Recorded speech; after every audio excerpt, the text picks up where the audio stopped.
भैया, इस बार चुनाव नजदीक है, कौन कौन सी पार्टी मजबूत है आपकी बार रायबरेली? पार्टियां तो सभी मजबूत है, सभी दमखम से लड़ा रहे हैं अपने आप कैंडिडेट को। लेकिन लड़ाई दो ही पार्टियों में रहेगी। सपा का ही उम्मीदवार जो अध्यक्ष पद में लड़ रहे हैं पारसनाथ में, इन्हीं की दावेदारी प्रबल मानी जा रही है। देखिए, ये रायबरेली है और रायबरेली सोनिया गांधी का संसदीय क्षेत्र है। यहाँ कांग्रेस के अलावा कोई है ही नहीं। यहाँ जो कुछ हुआ कांग्रेस ने किया तो दूसरा व्यक्ति क्या रहेगा। पार्टियां छोटी बड़ी नहीं होती और चुनाव से बड़ा पार्टियों का कोई धर्म नहीं होता, क्योंकि यही चुनाव तय करता है कि आखिरकार उनका कर्म कैसा रहा। और सियासत के दौर में उत्तर प्रदेश का जिक्र ना हो या तो असंभव है। उत्तर प्रदेश में नगर निकाय का चुनाव सर पर है। 2 चरणों में होने वाले इस चुनाव में पहले चरण में रायबरेली का चुनाव होना है। उस दिन यह तय होगा कि आखिरकार किसकी किस्मत चमकेगी और किसकी किस्मत अधर में खो जाएगी। जिस चुनाव का इंतजार जनता के साथ साथ नेता हर 5 साल में रायबरेली के नगर निकाय क्षेत्र से करता आया है, अब वह चुनाव होने जा रहा है, जिसके लिए राजनीतिक पार्टियों ने अब जनता को लुभाने के प्रयास शुरू कर दिए हैं। हालांकि नामांकन हो चुका है, पर रायबरेली की नगर पालिका सीट पर चुनाव इस बार काफ़ी दमदार देखने को मिल सकता है, क्योंकि जहां भाजपा यहां की नगर पालिका क्षेत्र को जीतकर ट्रिपल इंजन की सरकार बनाने के लिए एक बोगी की भूमिका अदा करना चाहती है, वहीं समाजवादी पार्टी उत्तर प्रदेश में खोए हुए अपने जनाधार को फिर से लौटाने की कवायद में लगी है। बात अगर कांग्रेस के गढ़ में कांग्रेस की होगी तो उत्तर प्रदेश की बात अलग है, पर रायबरेली में हमेशा से कांग्रेस के सुर बीजेपी और सपा पर हावी रहे हैं। इस चुनाव में सबसे बड़ा झटका आम आदमी पार्टी को तब लगा जब किन्नर समाज से आने वाली पूनम किन्नर का नामांकन खारिज हो गया और आम आदमी पार्टी ने अपना प्रत्याशी उनको चुना था।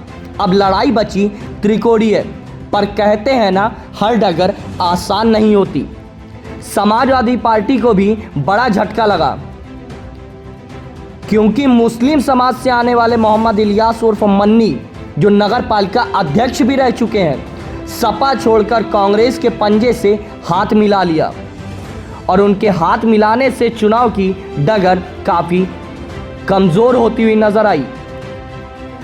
मुस्लिम समाज की एक अच्छी आबादी मानी जाती है और ये घनी आबादी एक तरफा वोट डाल दे तो इस चुनाव को पलट भी सकती है। वहीं ब्राह्मण समाज और कायस्थ समाज की अच्छी खासी संख्या है। अन्य समाज भी एकत्र होकर इस चुनाव में अपनी भूमिका अदा करेंगे। किसी भी पार्टी की तरफ मुड़ जाना इस चुनाव को पलट सकता है। सपा पार्टी से अपना प्रत्याशी बनाने वाले पारसनाथ को चुनना है और पारसनाथ क्या एक पारस पत्थर की तरह सपा को रायबरेली में जनाधार दिला पाएंगे नगर पालिका में, ये बड़ी बात रहेगी।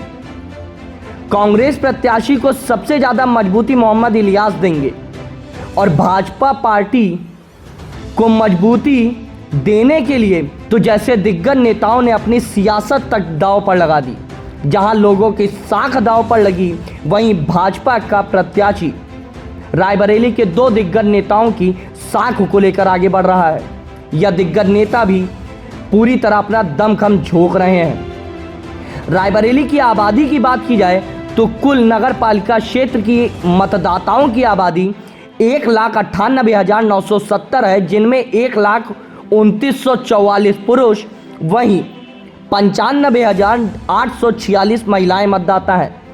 4 मई को होने वाले मतदान में पहले चरण में रायबरेली की नगर पालिका क्षेत्र की जनता तय करेगी आखिरकार रायबरेली की सियासत का बादशाह कौन होगा।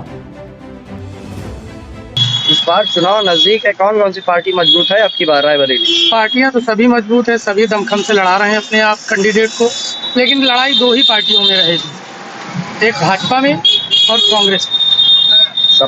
सपा कहीं नहीं रहेगी। जैसा कि जानकारी हुई है कि आज अध्यक्ष पद में आम आदमी पार्टी का पर्चा खारिज हुआ है और आने वाले जो चुनाव हैं इसमें जो है सपा का ही उम्मीदवार जो अध्यक्ष पद में लड़ रहे हैं पारसनाथ सिंह, उन्हीं की दावेदारी प्रबल मानी जा रही। वही देखिए, ये रायबरेली है और रायबरेली सोनिया गांधी का संसदीय क्षेत्र है।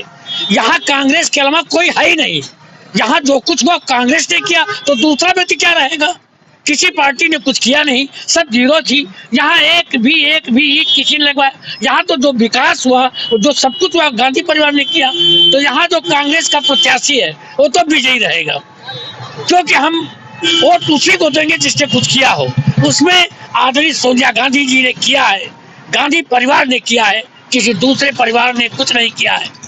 तो इसलिए यहाँ की जनता सिर्फ अगर सपोर्ट करेगी तो कांग्रेस का कैंडिडेट शत्रुघ्न सोनकर चुनाव जीतेगा और जीत गया।